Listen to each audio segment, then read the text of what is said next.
Assalamualaikum warahmatullahi wabarakatuh. Kami dari kelompok 13 Ikthyologi akan mempresentasikan bab mengenai ekologi ikan. Sebelum itu, izinkan saya memperkenalkan kelompok 13. Yang pertama yaitu saya sendiri, Sylvia Nadhiratul Hidayah, yang kedua yaitu Nadila Faziatul Lailiyah, dan yang ketiga yaitu Cynthia Ardin Santoso. Yang pertama, kita akan membahas tentang pengertian ekologi. Ekologi berasal dari bahasa Yunani yang terdiri dari dua kata, yaitu oikos dan logos. Oikos berarti rumah atau tempat untuk hidup atau lingkungan biotik seperti manusia, hewan, tumbuhan, dan jasad renik, dan lingkungan abiotik seperti salinitas, suhu, dan yang lainnya. Sedangkan logos yang berarti ilmu pengetahuan, sehingga dapat disimpulkan bahwa ekologi didefinisikan sebagai ilmu yang mempelajari hubungan timbal balik antara makhluk hidup dengan lingkungannya atau ilmu yang mempelajari pengaruh faktor lingkungan terhadap jasad hidup. Yang selanjutnya yaitu pengertian ekologi ikan. Ikan merupakan anggota vertebrata poikilodermatik atau vertebrata berdarah dingin yang hidup di air dan bernafas dengan ingsan. Ikan merupakan kelompok vertebrata yang paling beraneka ragam dengan jumlah spesies lebih dari 27.000 di seluruh dunia. Secara taksonomi, ikan tergolong kelompok parapiletik yang berhubungan kekerabatannya masih diperdebatkan. Biasanya ikan dibagi menjadi ikan tanpa rahang seperti kelas Agnatha, di mana 75% termasuk lamprey dan ikan hak, serta ikan bertulang rawan seperti kelas Chondrichthyes, di mana 800 spesies termasuk hiu dan pari, dan sisanya tergolong ikan bertulang keras seperti kelas Osteichthyes. Lalu yang selanjutnya yaitu faktor-faktor pembatas di perairan. Yang pertama ada suhu air. Suhu air mempunyai beberapa sifat unik yang berhubungan dengan panas yang secara bersama-sama dapat mengurangi perubahan suhu sampai tingkat minimal, sehingga perbedaan suhu dalam air lebih kecil dan perubahan yang terjadi lebih lambat daripada udara. Sifat yang terpenting dalam suhu air adalah panas jenis yang tinggi, panas fusi yang tinggi, panas evaporasi yang tinggi, dan kerapatan air yang tinggi terjadi pada suhu 40 derajat Celcius. Walaupun variasi suhu dalam air tidak sebesar di udara, hal ini merupakan faktor pembatas utama, karena organisme akuatik seringkali mempunyai toleransi yang sempit. Maka, walaupun terjadi populasi panas yang sedang oleh manusia, akibatnya dapat amat luas. Perubahan suhu menyebabkan pola sirkulasi yang khas dan stratifik mempengaruhi kehidupan akuatik. Yang kedua yaitu kejernihan. Penetrasi cahaya seringkali dihalangi oleh zat yang terlalu dalam air, membatasi zona fotosintesa, di mana akibat akuatik dibatasi oleh kedalaman. Kekeruan terutama disebabkan oleh lumpur dan partikel yang dapat mengendap, seringkali penting sebagai faktor pembatas. Sebaliknya, bila kekeruan disebabkan oleh organisme, ukuran kekeruan merupakan indikasi produktivitas. Yang ketiga yaitu konsentrasi garam biogenik. Nitrat dan fosfat sampai batas tertentu tampaknya terbatas jumlahnya hampir pada semua ekosistem air tawar. Dalam air danau dan aliran air dengan kesadaran rendah, kalsium dan garam-garam lain juga tampaknya terbatas, kecuali pada beberapa mata air mineral. Bahkan pada air dengan kesadaran tertinggi hanya mempunyai kadar garam atau salinitas kurang dari 0,5% dibandingkan dengan 30-37% dalam air laut. Yang selanjutnya yaitu habitat ikan. Yang pertama terdapat air tawar. Habitat air tawar dapat dibagi menjadi dua, yaitu air tergenang atau habitat lentik. Lentik sendiri berasal dari kata lenis yang berarti tenang. Contohnya seperti danau, kolam, rawa, atau pasir terapung. Yang kedua yaitu air mengalir atau habitat lotik. Lotik sendiri berasal dari lotus yang berarti tercuci. Contohnya seperti mata air, aliran air, atau sungai. Contoh ikan yang ditemukan di perairan tawar secara garis besar ada 6. Yang pertama, ikan primer. Ikan primer adalah kelompok ikan yang tidak atau sedikit bertoleransi terhadap air laut, misalnya Cyprinidae dan Claridae. Yang kedua, ikan sekunder. Ikan sekunder adalah kelompok ikan yang sebarannya terbatas pada perairan tawar, tapi cukup bertoleransi terhadap salinitas, sehingga mereka dapat masuk ke laut, misalnya Ciclidae. Yang ketiga, ikan diadromus. Ikan diadromus adalah kelompok ikan yang secara regular berada antara perairan tawar dan laut, misalnya sidat dan salmon. Yang keempat, ikan vicarius. Ikan vicarius adalah kelompok ikan laut yang bukan beruaya yang hidup di perairan tawar, misalnya burbot atau lota. Yang kelima, ikan komplementer.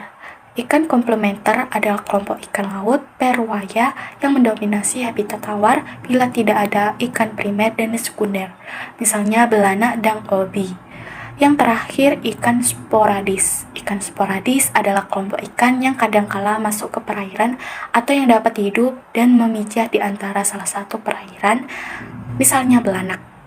Dari keempat kelompok ikan terakhir agak rancu, sehingga mereka dinamakan kelompok perifer, yaitu spesies laut yang masuk ke perairan tawar. Berikutnya adalah air laut. Luas laut mencapai 70% dari seluruh permukaan bumi yang ditinggali oleh spesies ikan sejumlah 58% dari total ikan. Kehidupan berlangsung pada setiap kedalaman, namun kehidupan lebih padat terdapat di sekitar daratan dan pulau-pulau. Bagian laut terdiri atas dua bagian, yaitu bagian dasar dan bagian yang berair atau pelagik. Kedalaman lautan berdasarkan pelagik dibagi menjadi 3 lapisan zona, yaitu yang pertama, permukaan laut pada waktu air surut sampai kedalaman 100 meter yang disebut epipelagik. Sampai kedalaman 100 meter itu masih ada fotosintesis oleh flora laut dan dihuni oleh ikan-ikan eufotik. Yang kedua, kedalaman 100 meter sampai 2000 meter yang disebut mesopelagik, yang dihuni oleh ikan-ikan bentik. Ikan-ikan mesopelagik cenderung berwarna abu-abu keperakan atau hitam kelam. Sebaliknya, invertebrata mesopelagik berwarna ungu atau merah cerah. Yang ketiga, kedalaman 2000 meter sampai 4000 meter yang disebut batial pelagik, dihuni oleh ikan-ikan batial. Organisme yang hidup di zona ini tidak berwarna atau berwarna putih kotor dan tampak tidak berpigmen, khususnya hewan-hewan bentik. Sedangkan berdasarkan bentik, kedalaman dibagi sesuai dengan lapisan di atasnya, yaitu batial, abisal, dan hadal. Selanjutnya adalah air payau. Air payau atau estuarin adalah bagian pantai yang semi tertutup yang di dalamnya terjadi pencampuran antara air tawar dan air laut.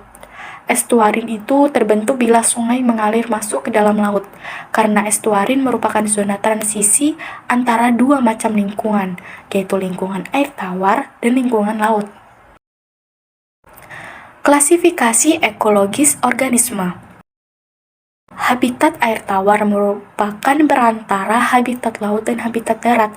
Penggolongan organisme dalam air dapat berdasarkan aliran energi dan kebiasaan hidup.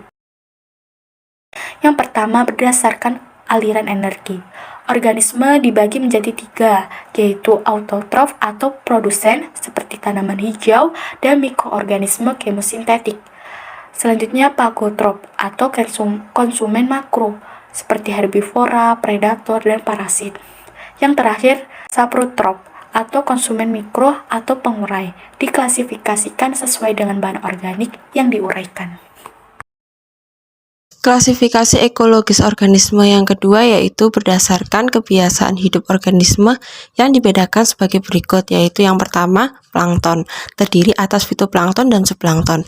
Organisme mengapung yang arah pergerakannya kira-kira tergantung arus, walaupun beberapa zooplankton menunjukkan gerakan berenang yang aktif yang membantu mempertahankan posisi vertikal, plankton secara keseluruhan tidak dapat bergerak melawan arus.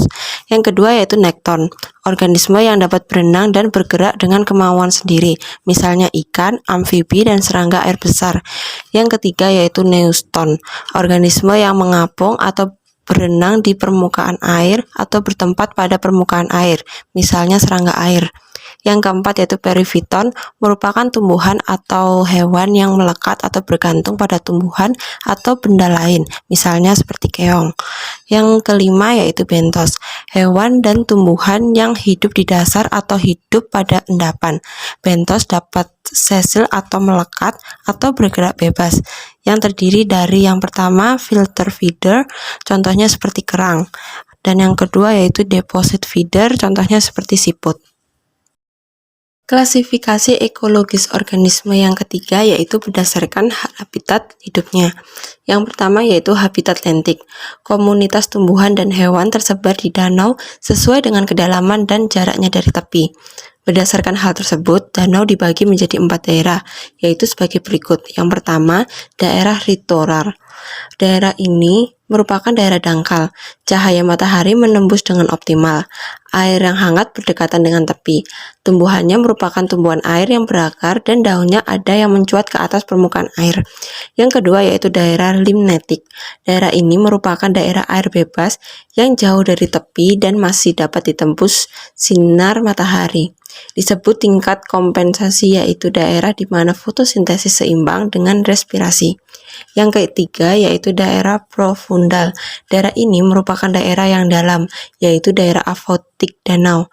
Mikroba dan organisme lain menggunakan oksigen untuk respirasi seluler setelah mendekomposisi detritus yang jatuh dari daerah limnetik.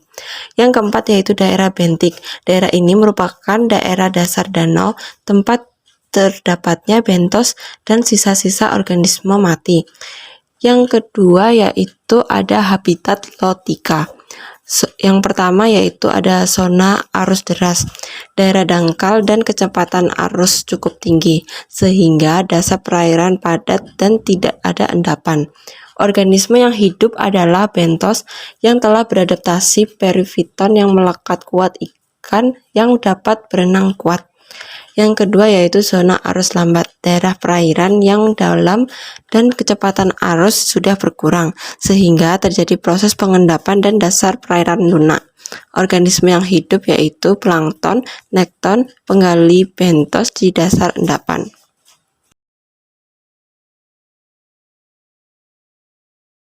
Sekian materi yang dapat kami sampaikan, kurang lebihnya mohon maaf. Bila ada pertanyaan, silakan bertanya di kolom komentar atau di Google Classroom.